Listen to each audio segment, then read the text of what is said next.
December 18th, 1944, 2200 hours, 10 o'clock at night, outside Bastogne, Belgium. Corporal Eddie Voss crouches in a frozen foxhole, headphones pressed against ears, so cold they've gone numb. Temperature 14 degrees below zero. Snow falling so thick he can't see 3 feet ahead.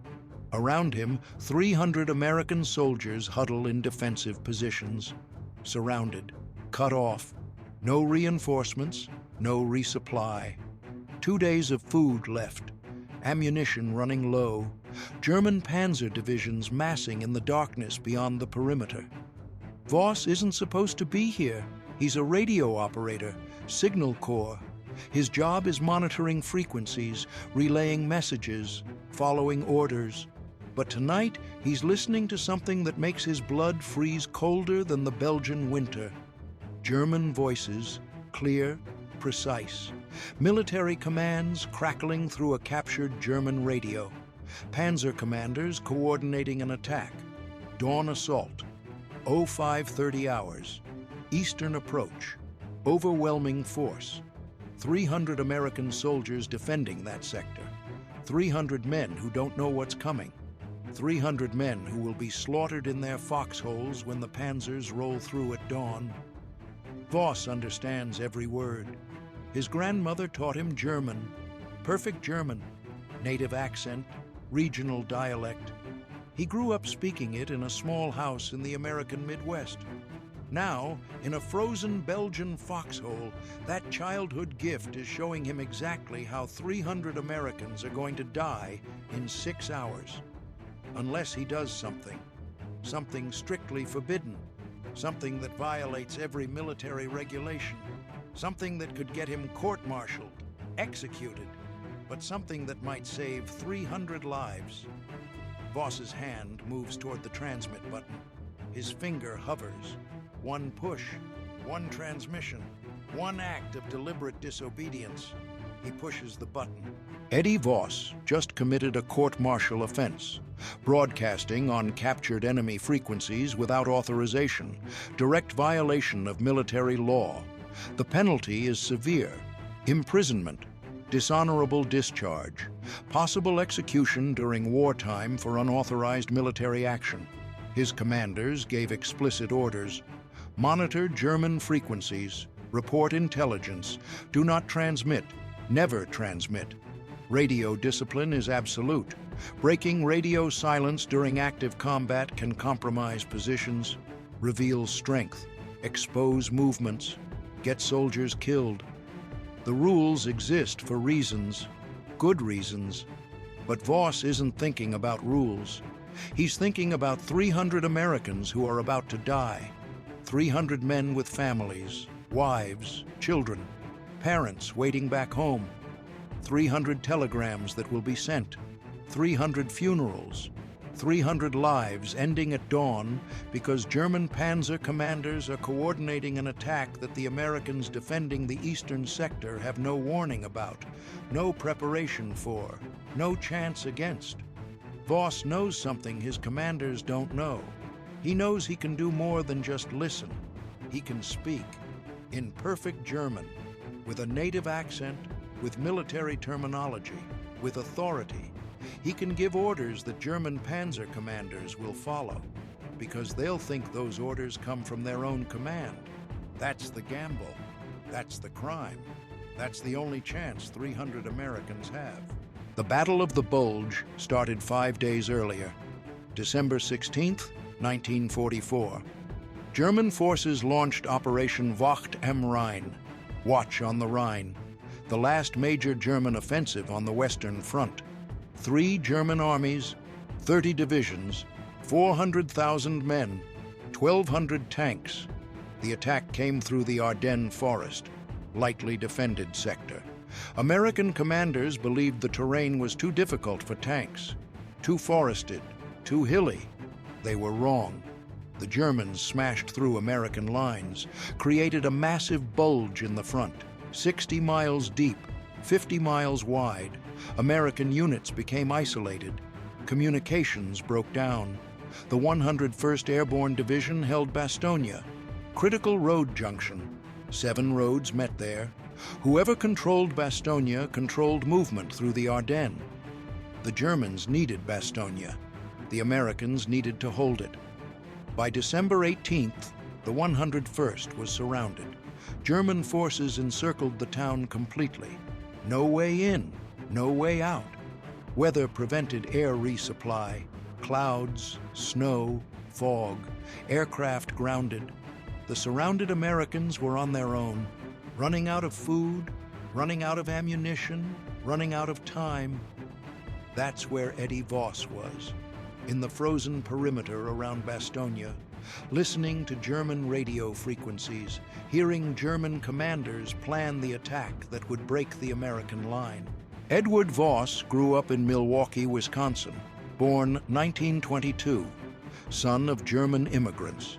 His grandmother, Oma Greta, raised him speaking German, not English accented German, real German, native German. She spoke Hochdeutsch, High German, the formal, precise German used in military communications, government documents, official correspondence. She also taught him regional dialects, Bavarian, Prussian, Saxon. She taught him idioms, expressions, the rhythm and music of German speech. Eddie absorbed it. German became his first language. He thought in German, dreamed in German, only spoke English outside the home because that's what America required. When the war started, Eddie's German fluency became complicated. German Americans faced suspicion, accusations of divided loyalty. His family anglicized their name, stopped speaking German in public, attended American patriotism rallies, proved their allegiance. Eddie enlisted in 1942, age 20. He volunteered for the Signal Corps, radio operations. His German fluency was noted in his file, but not exploited. The Army didn't know what to do with a German-speaking soldier. It seemed like a liability, not an asset. So Eddie became a regular radio operator, monitoring frequencies, relaying messages, standard duty. Nobody imagined his grandmother's voice would save 300 American lives. December 17th, the day before the transmission, Voss volunteered for a special assignment, monitor a captured German radio. The radio was sophisticated equipment, military-grade transceiver, still functional despite weeks of combat. American intelligence wanted someone listening to German frequencies, gathering information about German movements, positions, intentions, standard signals intelligence. Voss was perfect for the job. He spoke German.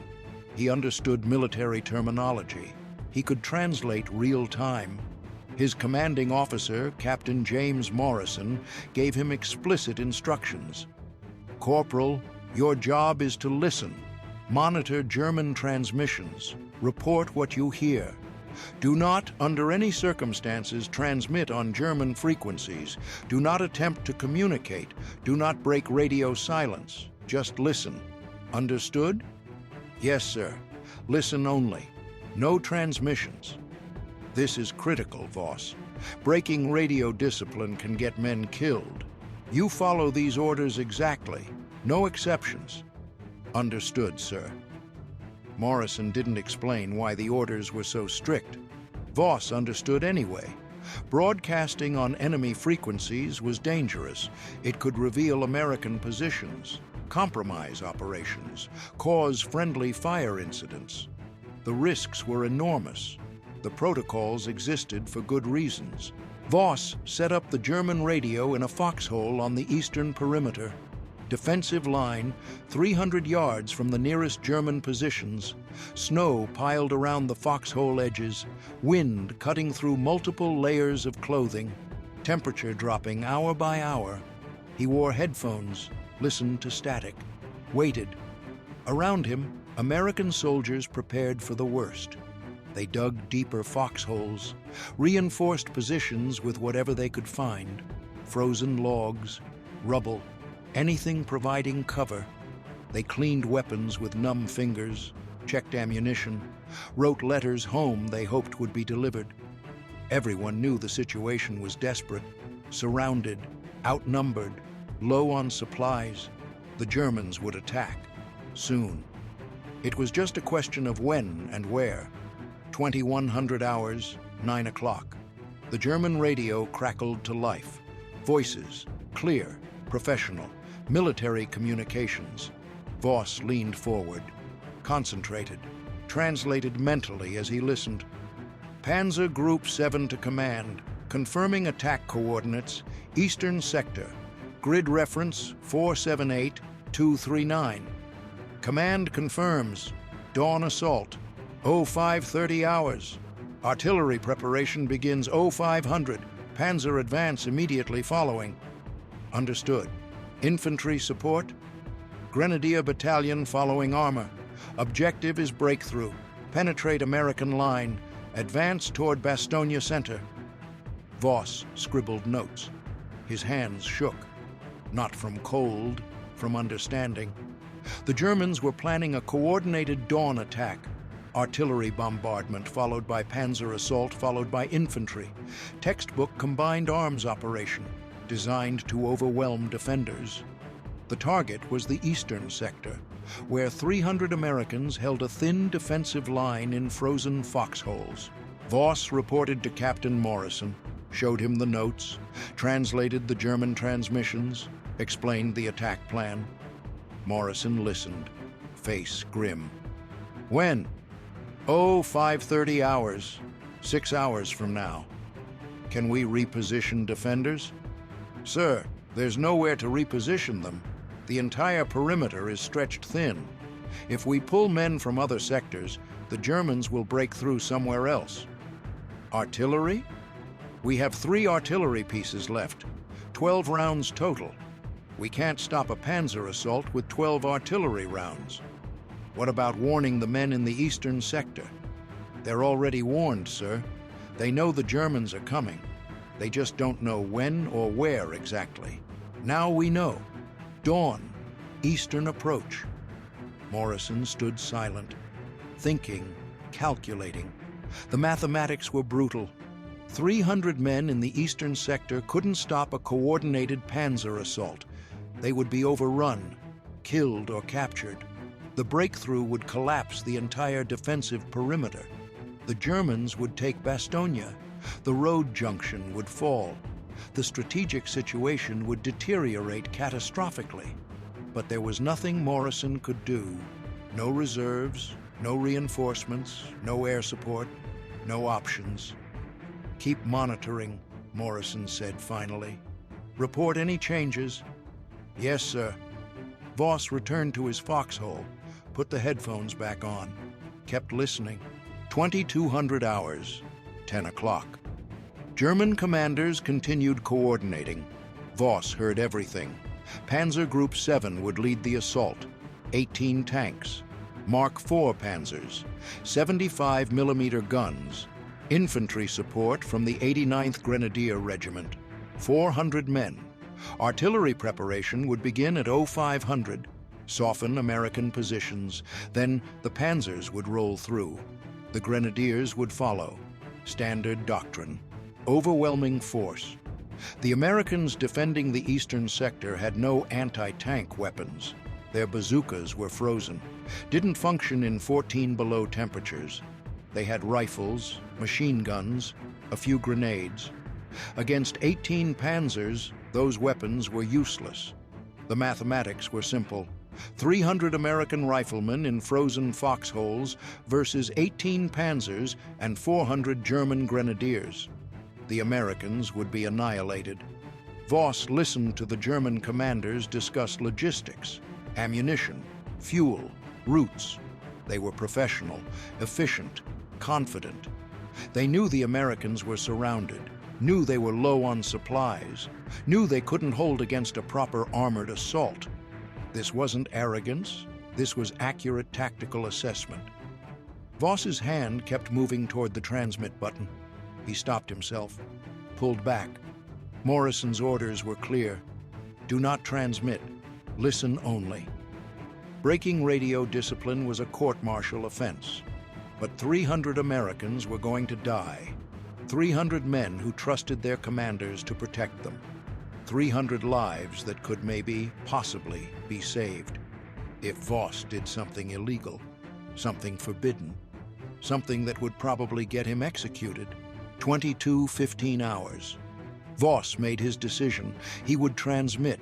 He would impersonate German command. He would give false orders, redirect the attack, confuse the coordination, buy time, save lives. The plan was insane. The risks were enormous. German radio operators were trained to detect unauthorized transmissions. They used authentication codes, challenge response protocols. If Voss transmitted and the Germans realized it was fake, they would change frequencies, alter plans. The intelligence value of monitoring their communications would be lost. Worse, they might advance the attack, strike immediately instead of at dawn, kill the Americans before they could prepare. But if Voss did nothing, 300 Americans would definitely die at dawn. If he transmitted, there was a chance, a small chance, maybe 10%, maybe 5%, but a chance. Voss adjusted the radio, set the frequency to the German command channel, cleared his throat, practiced his German.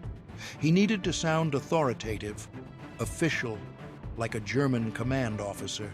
He needed the right accent, the right tone, the right military formality. His grandmother's voice echoed in his memory. Oma Greta teaching him proper pronunciation, correct verb conjugation, formal military address. She never imagined her lessons would be used like this, to deceive German soldiers, to save American lives. Voss pushed the transmit button. Achtung, Panzer Group 7, this is command. Priority message. Voss's voice was steady, calm, authoritative, perfect German, no accent, no hesitation. He sounded exactly like a German command officer. Silence on the frequency, then a response. Command, this is Panzer Group 7. Authenticate. Voss's heart hammered. Authentication codes. He didn't have them. He had to bluff. Authentication suspended, priority override, operational security compromised. New orders follow immediately. Silence again. Longer this time. Then, understood, standing by for orders. It worked. The German commander accepted the priority override, assumed compromised security justified bypassing authentication. Voss took a breath. Attack coordinates changed. New objective, Western Sector. Grid reference 492-247. Dawn assault unchanged. 0530 hours. Confirm. Another pause. Then, Western Sector. Previous orders specified Eastern Sector. Correct. Intelligence indicates American reinforcements arriving Eastern Sector. 0300 hours. Heavy concentration. Western Sector is weakened. Breakthrough probability significantly higher. Understood. Confirming new coordinates. Grid reference 492-247, Western Sector. Confirmed. Artillery preparation adjusted accordingly. Stand by for additional coordinates. Standing by. Voss released the transmit button. His hands shook violently. It worked. The German panzer commander accepted the false orders, believed them, would redirect his attack from the Eastern Sector to the Western Sector. Voss had just saved 300 American lives in the Eastern Sector, but he'd also condemned whoever was defending the Western Sector. He hadn't thought that through. Voss grabbed his notes, ran to Captain Morrison's position, slipping on ice, falling, getting up, running again. Sir, I need to speak with you." Morrison emerged from a dugout command post. "Voss, what are you doing away from your position?" "Sir, I transmitted on the German frequency." Morrison's face went white. "You what?" "I gave false orders to the German Panzer Group, redirected their attack from the Eastern Sector to the Western Sector. Sir, the Eastern Sector men are safe. But the western sector... Corporal, do you understand what you've done? You broke radio silence. You impersonated enemy command. You gave unauthorized orders. That's a court-martial offense. Multiple offenses. You could be executed. Yes, sir, I understand. But 300 men in the eastern sector were going to die. Now they won't. The Germans are attacking the western sector instead. The western sector? How many men are there? Approximately 150, sir. Morrison grabbed Voss's jacket. You saved 300 men by condemning 150? How is that better? Sir, the western sector has better defensive positions.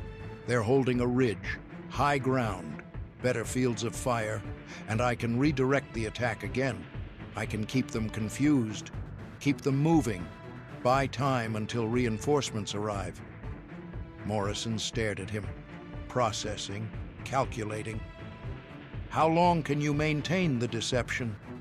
As long as they keep believing I'm their command. Hours, maybe all night. Morrison made a decision. Get back to your radio. Keep transmitting. Keep them confused. I'll position men to respond wherever they actually attack. And Voss? Sir? If this works, I'll protect you from court-martial. If it doesn't, we'll all be dead anyway. So you might as well try. Voss returned to his foxhole. The German radio was still active. Panzer commanders were discussing the new orders, questioning them. Not suspiciously, just normal tactical clarification. Command, this is Panzer Group 7.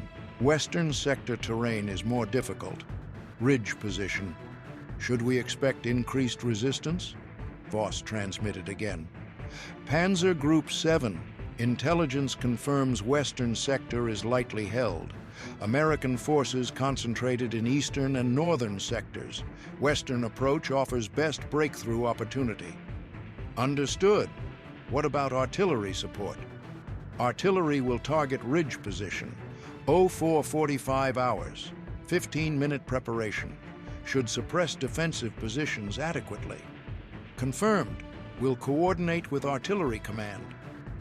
Voss was improvising, making it up as he went, but it sounded authentic.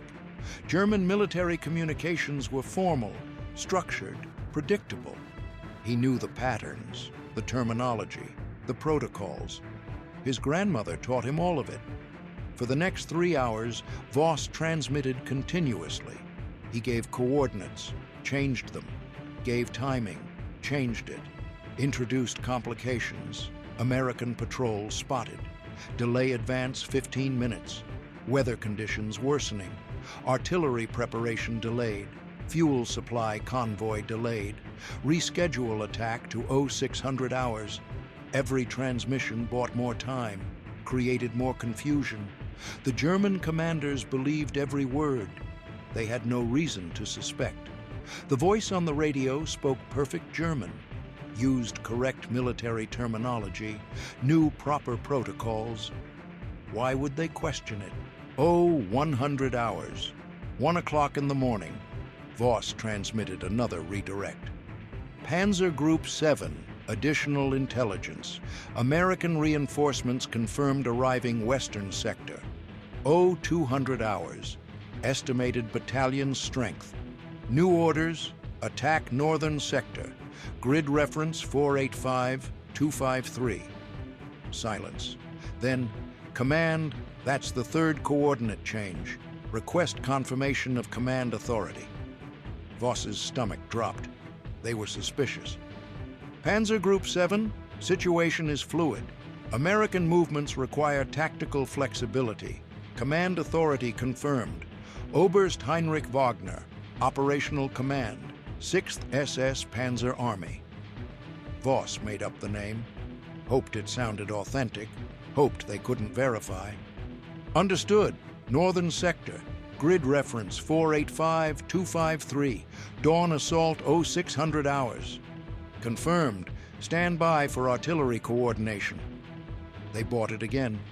But Voss knew he was running out of time. Eventually, they would verify with actual command. Eventually, they would realize the transmissions were fake. Eventually, the deception would collapse.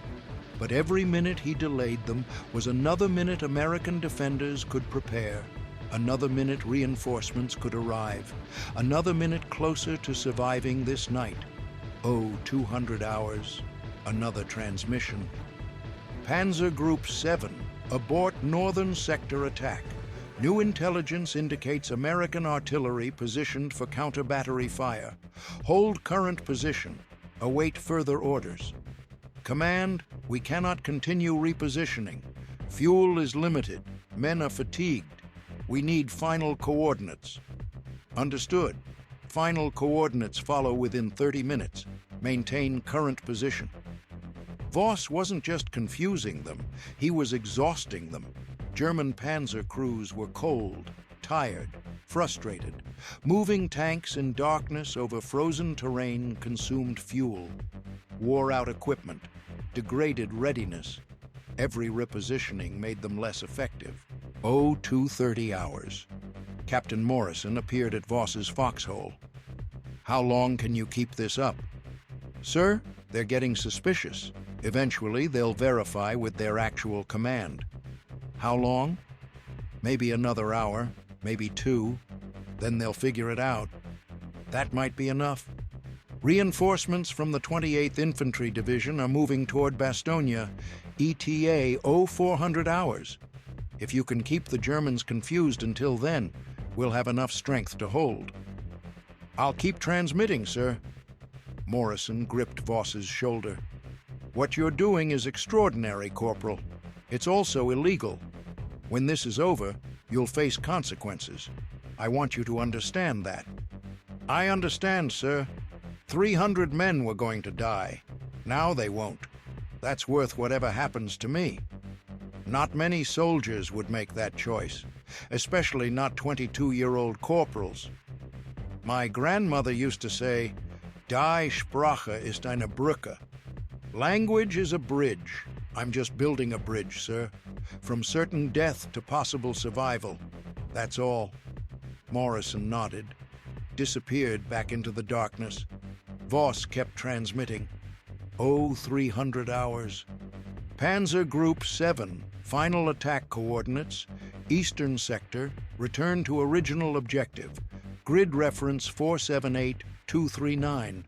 Dawn assault 0600 hours. He was sending them back to the Eastern Sector, full circle, where they started 4 hours ago. The confusion was complete. Command, that is the original coordinate from yesterday's briefing. We are back to the first objective? Correct. Intelligence assessment indicates Eastern Sector remains optimal breakthrough point. Previous redirects were based on incomplete information. Eastern Sector confirmed as primary objective. Understood. Repositioning to Eastern Sector. This is final confirmation? No further changes? Final confirmation. No further changes. Attack proceeds 0600 hours. Voss was gambling. The Eastern Sector was stronger now. 4 hours to prepare. Reinforcements arriving soon. But the Germans didn't know that. 345 hours. German radio traffic changed. Different voice. Higher authority. All units, this is 6th SS Panzer Army Command. Authenticate following transmission. Code, Eisenwald. Voss froze. Real German command was broadcasting. Authentication codes. The deception was over. All units, disregard previous transmissions from unauthorized source. American infiltration confirmed. Return to original attack coordinates. Eastern Sector. Grid reference 478239. Attack proceeds as originally planned. 0530 hours. The German Panzer commander responded immediately. 6th SS Command, this is Panzer Group 7. Confirming authentication. Returning to original coordinates. Understood regarding infiltration. Request. How did Americans access our frequency? Under investigation. Maintain radio discipline. Assume all transmissions compromised until further notice. Voss took off the headphones. It was over. They knew. They'd figured it out. He'd bought 3 hours and 45 minutes. Was it enough? Oh, 400 hours. American reinforcements arrived. Elements of the 28th Infantry Division, fresh troops, full ammunition, anti-tank weapons. They reinforced the eastern sector, the sector the Germans were about to attack. The sector that 3 hours and 45 minutes ago had been defended by 300 exhausted Americans with frozen weapons and no anti-tank capability. Now it was defended by 500 Americans with working weapons, anti-tank guns, and prepared positions. 0530 hours. Dawn. The German attack began. Artillery bombardment, then panzer assault, then grenadiers. The attack hit the eastern sector exactly as originally planned, but the eastern sector was ready. The battle lasted 4 hours. German panzers advanced into prepared American positions. Anti-tank guns fired from hull-down positions. Bazookas worked now. Temperature had risen above zero. The weapons functioned. American infantry held their foxholes, returned fire, called artillery. The German attack was fierce, professional, but the Americans were ready. They knew the attack was coming. They'd had 4 hours to prepare. 4 hours Voss had bought them. The Germans broke through in 2 places. American counterattacks sealed the breaches. German grenadiers reached American trenches. Hand-to-hand fighting. Brutal. Close. The Americans held. By 0930 hours, the German attack stalled. By 1000 hours, it collapsed. German forces withdrew, regrouped. The eastern sector held. American casualties, 43 killed, 97 wounded, heavy losses, painful losses, but not 300 dead, not total annihilation. German casualties were estimated at over 200. 6 panzers destroyed, 4 damaged. The attack failed. The Americans held Bastogne. The strategic situation stabilized. Captain Morrison found Voss after the battle. Voss was still in his foxhole, exhausted, half-frozen. "Corporal, you need to come with me." "Yes, sir. Am I under arrest?" "Not yet, but we need to discuss what happened last night." Morrison took Voss to a temporary command post, dugout covered with camouflage netting. Inside, a colonel from Divisional Intelligence waited. Colonel Richard Hawthorne, 50s, combat veteran, hard face. "Corporal Voss, I'm Colonel Hawthorne. I've been briefed on your actions last night. Do you understand the severity of what you did?" "Yes, sir. I violated radio discipline, impersonated enemy command, transmitted false orders, all court-martial offenses. Do you understand you could be executed for this?" "Yes, sir." "Then why did you do it?" Voss met his eyes. "Sir, 300 men were going to die. I could hear German commanders planning their attack. I reported it through proper channels. Nothing happened. Nothing could happen. We had no resources to respond. So I did the only thing I could do. I used my German to confuse them, delay them, buy time. You understand that what you did was unauthorized military action? You took command decisions into your own hands. You acted without orders, without permission. You became a rogue operator." "Yes, sir. I understand." Hawthorne leaned back. "How many men were defending the eastern sector when you first heard the German attack plan?" "Approximately 300, sir." "And if the attack had proceeded as originally planned, at 0530 hours, before reinforcements arrived?" "Sir, in my assessment, all 300 would have been killed or captured. They had no anti-tank weapons, no prepared positions, no warning. The German assault would have overrun them completely." Hawthorne nodded. "The after-action analysis agrees. Without your intervention, estimated casualties were 250 killed, 50 captured. Your unauthorized actions saved approximately 250 American lives. possibly more. Hawthorne pulled out a file. Corporal, I'm going to ask you some questions. Answer truthfully. Where did you learn German? From my grandmother, sir. She was born in Germany, immigrated to America in 1905. She raised me speaking German. Native fluency? Yes, sir. Dialects? Hochdeutsch, Bavarian, Prussian. My grandmother was from Bavaria, but she taught me formal German for, as she said, proper occasions. Did you receive any military training in psychological operations? Deception? Infiltration? No, sir. I'm Signal Corps, radio operator, standard training only. How did you know what to say? How to structure German military communications? Sir, I listened to German radio traffic for hours before I transmitted. I learned their patterns, their terminology, their protocols. Then I just imitated them. You improvised everything? Yes, sir. Hawthorne closed the file. Corporal Voss, what you accomplished last night was extraordinary. It was also completely illegal. You violated multiple regulations. You took unauthorized action. You impersonated enemy command. Under normal circumstances, you would face immediate court-martial. Voss said nothing, just waited. However, these are not normal circumstances. You saved 250 American lives. You demonstrated initiative and courage under impossible conditions. You used a unique skill to achieve tactical success that conventional military operations could not achieve. Hawthorne paused.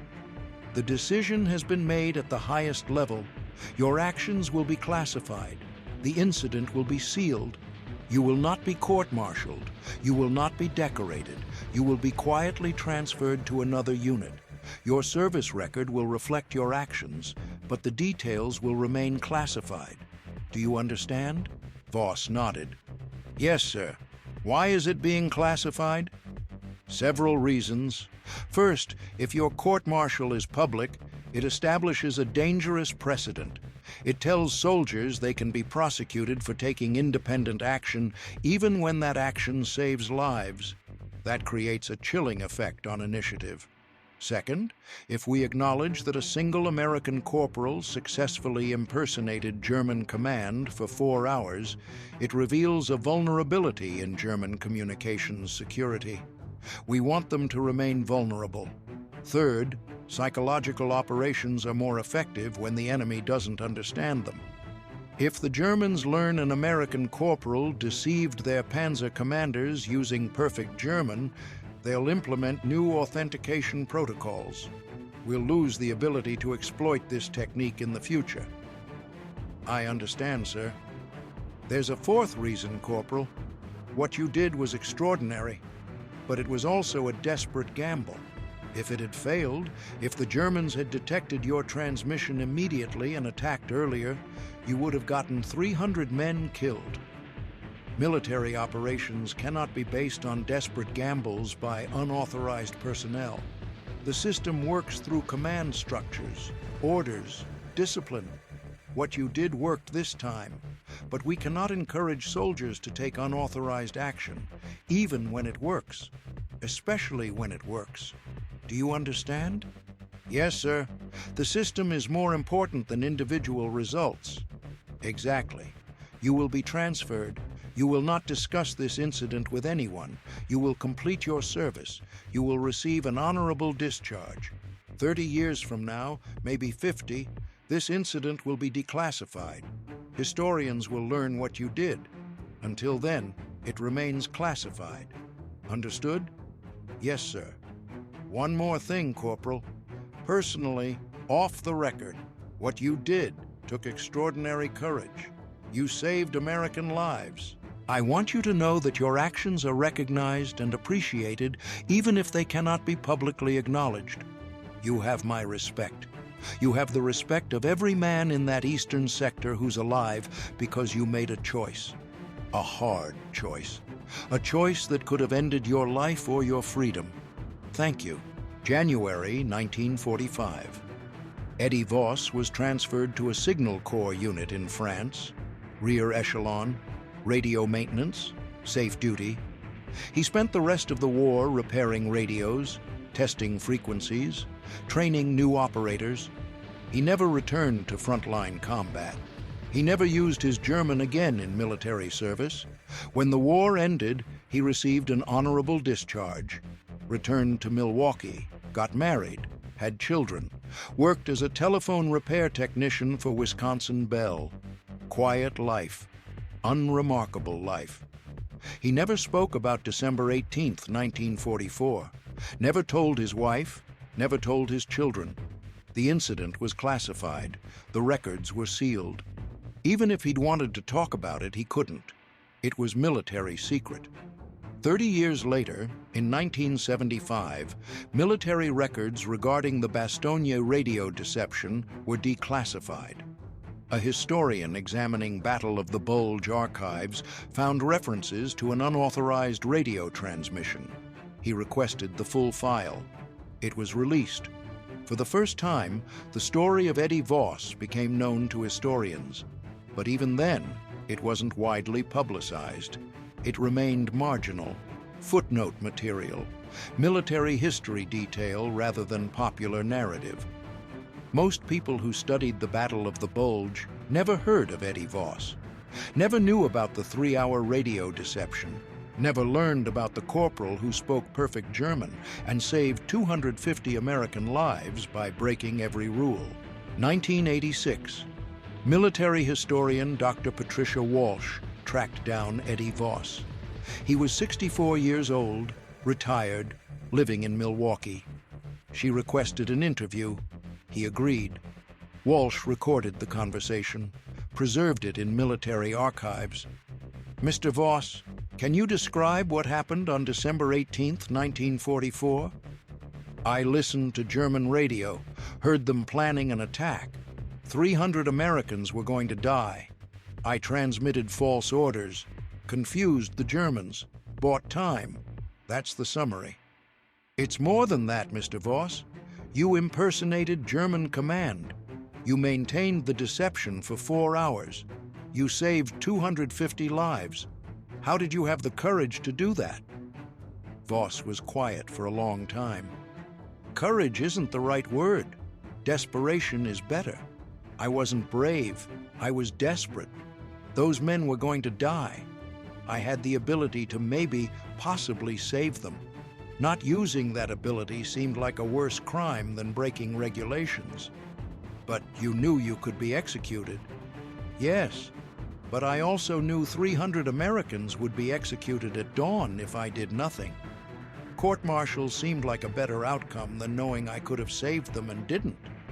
Do you regret it? Regret breaking regulations? No. Regret that it had to happen? Yes.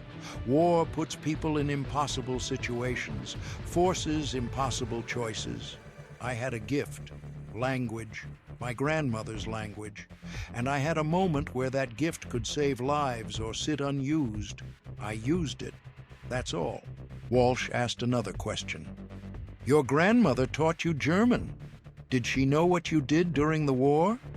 No, she died in 1943. Before I went overseas, she never knew. If she had known, what would she have said? Voss smiled. First time during the interview.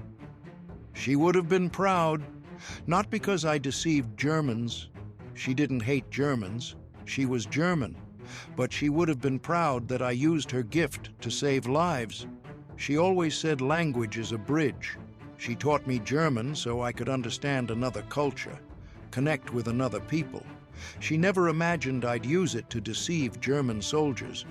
But the principle was the same. Language as a bridge. I just built a bridge from certain death to possible survival. That's what language did that night. It bridged the impossible.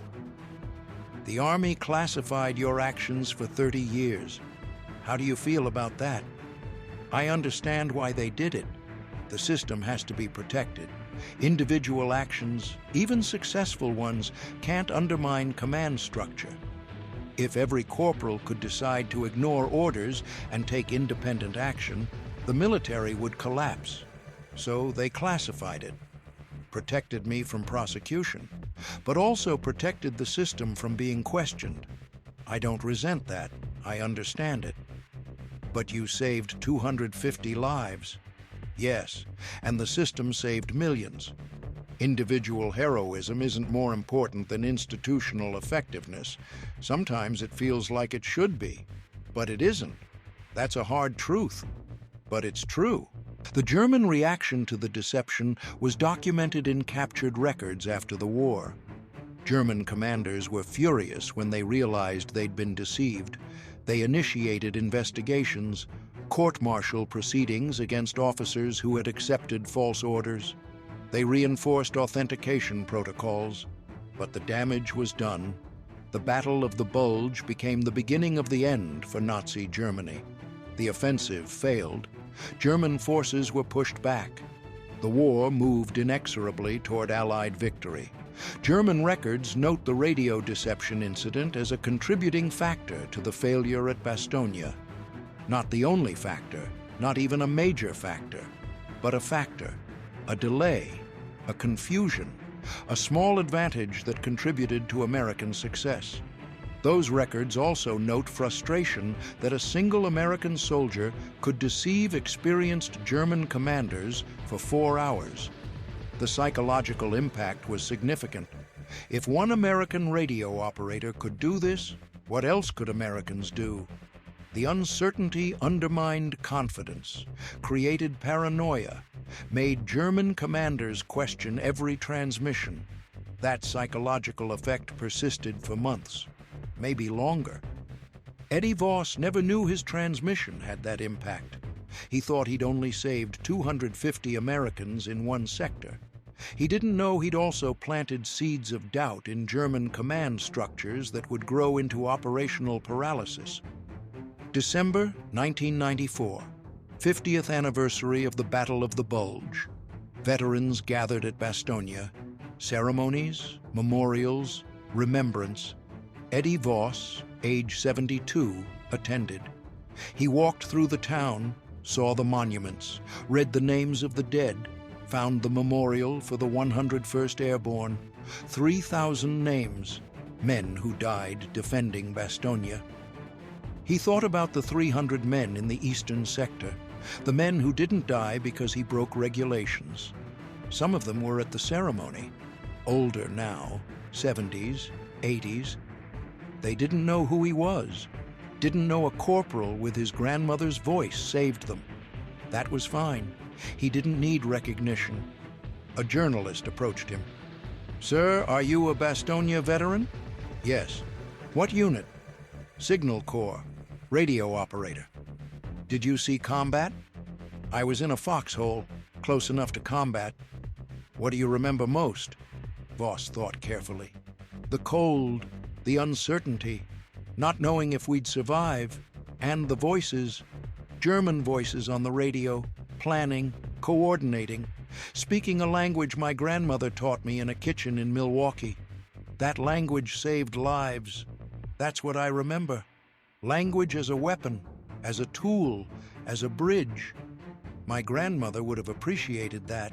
Eddie Voss died in 1998, age 75. Heart failure. He was buried with full military honors. American flag draped over his casket. 21-gun salute. Taps played. His service record was amended to reflect his actions at Bastogne. Corporal Edward Voss, United States Army Signal Corps, is recognized for unauthorized but extraordinarily effective psychological operations during the Battle of the Bulge. His actions, though in violation of military regulations, resulted in the preservation of approximately 250 American lives. His unique linguistic abilities and courage under extreme conditions exemplify the highest traditions of military service. The amended record was filed, archived. Most people never saw it, but it was there. Official recognition. 33 years after the incident, 24 years after classification ended, 3 years before his death. His children found the amended record while sorting his papers. They had questions. Their father never told them about December 18th, 1944, never mentioned the radio transmission, never said he'd saved 250 lives. Why? His son, Robert Voss, later said, "My father believed that war made everyone do things they wished they hadn't needed to do. He saved lives by deceiving people. That was necessary. That was good. But it still involved deception, violence, death. He didn't want to celebrate that.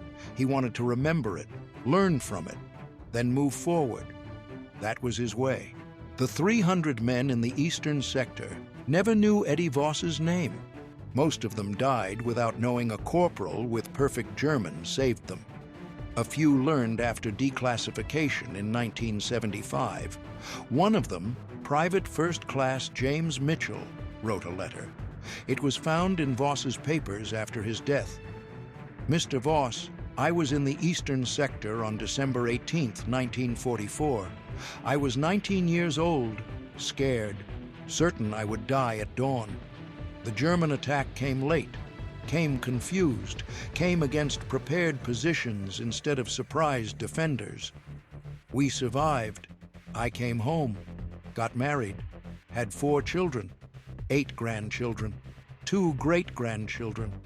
They exist because of whatever delayed that German attack. I learned years later that delay was you, a corporal with a radio and perfect German. You gave us time, you gave us warning, you gave us life. I wanted you to know that. 14 people exist in my family because you broke regulations on a frozen night in Belgium. Thank you." Mitchell's letter was dated June 1992, 6 years before Voss died. Voss kept the letter, never responded, never contacted Mitchell, just kept the letter. His daughter found it after his death. "I think that letter meant everything to him," she said. "He never talked about the war, but he kept that letter in his desk, top drawer, where he'd see it every day." The principle Eddie Voss demonstrated became part of military doctrine. Psychological operations, linguistic warfare, cultural fluency as tactical advantage. Modern military training emphasizes language skills, regional expertise, cultural understanding, not just for intelligence gathering, for active operations, deception, confusion. The United States Army Special Operations Command established the Military Information Support Operations as a formal branch. Soldiers trained specifically in psychological warfare, cultural operations. One of the first case studies they teach is Eddie Voss, December 18th, 1944. 3 hours of radio transmission, 250 lives saved. The lesson is complex. The teaching material acknowledges Voss violated regulations, committed court-martial offenses, acted without authorization, but also saved American lives through unique skills and extraordinary courage. The question posed to students: when is violating orders the right decision? There's no clear answer. Military discipline requires following orders, but rigid adherence to orders can result in preventable deaths. The balance is difficult, perhaps impossible. Eddie Voss found that balance in a frozen foxhole, made a choice, accepted consequences, saved lives. That's the lesson. Not that soldiers should disobey orders, but that sometimes, in extreme circumstances, conscience must guide action, even when regulations forbid it. The German language died with Eddie Voss's generation in his family. His children didn't learn it. His grandchildren didn't speak it. His great-grandchildren don't know a word. The language his grandmother taught him, the language that saved 250 American lives, faded. That's natural. That's how immigrant languages disappear in America. First generation speaks the native tongue. Second generation is bilingual. Third generation speaks only English. By the fourth generation, the original language is forgotten. But sometimes, in the middle of that natural progression, something extraordinary happens. Someone uses the fading language to do something remarkable. Eddie Voss spoke his grandmother's language on a frozen night in Belgium and saved American lives. Then the language faded, disappeared, but its legacy remained. Not in words, in lives. 14 people in James Mitchell's family, descendants of a man who survived because Eddie Voss spoke German. Multiply that across 250 survivors, thousands of descendants, all living because of 3 hours of German-language radio transmission in December 1944. That's the real legacy, not the language itself, the lives the language saved. December 18th. Every year until he died, Eddie Voss observed that date quietly. Not publicly, not ceremonially, just privately. His wife noticed. "It's December 18th again. You're quiet today." "Yes." "The war." "Yes." "Can you tell me about it?" "Not yet. Maybe someday." "Not yet." He never did tell her. Never explained December 18th. Never described the 3 hours that changed everything. She learned after he died, found the amended service record, read about the radio transmission, the false orders, the saved lives. She understood then why December 18th was difficult. It wasn't triumph, it was burden. Knowing that 3 hours of your life determined whether 250 men lived or died. That's not glory, that's weight, responsibility, legacy. Eddie Voss carried that weight for 54 years, from December 18th, 1944 to February 6th, 1998. Never spoke about it publicly, never sought recognition, never wrote memoirs, just carried the knowledge quietly, the way soldiers carry their wars, in silence, in memory, in the private places where words don't reach. The frozen foxhole where Eddie Voss transmitted false German orders still exists. Sort of. The ground has changed. Forests grew back, villages rebuilt, roads repaved. But somewhere near Bastogne, in the eastern defensive perimeter, that foxhole was dug. In December 1944, snow falling, temperature 14 below zero, a 22-year-old corporal crouched there with a captured German radio and his grandmother's voice. The exact location is lost. No marker, no memorial, no plaque saying, "Here Eddie Voss saved 250 American lives by speaking perfect German." Maybe that's appropriate. The most important acts of war often happen in unmarked places, forgotten locations, anonymous foxholes. Heroes emerge from ordinary places, do extraordinary things, then disappear back into ordinary lives. Eddie Voss was extraordinary for 3 hours. The rest of his life, he was a telephone repair technician, a husband, a father, a man who spoke German at home with his grandmother, then stopped speaking it, let it fade. The only time he used that fading language for something important was one night in Belgium when 300 Americans were about to die. He used his grandmother's gift, saved their lives, then went back to being ordinary. That's the pattern.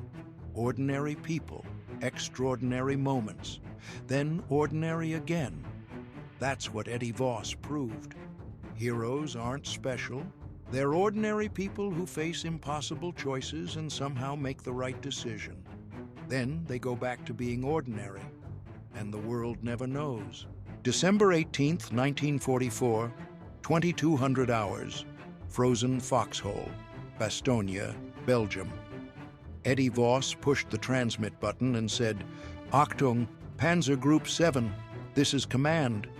3 words, 3 hours, 300 lives, one voice, one language learned at his grandmother's knee.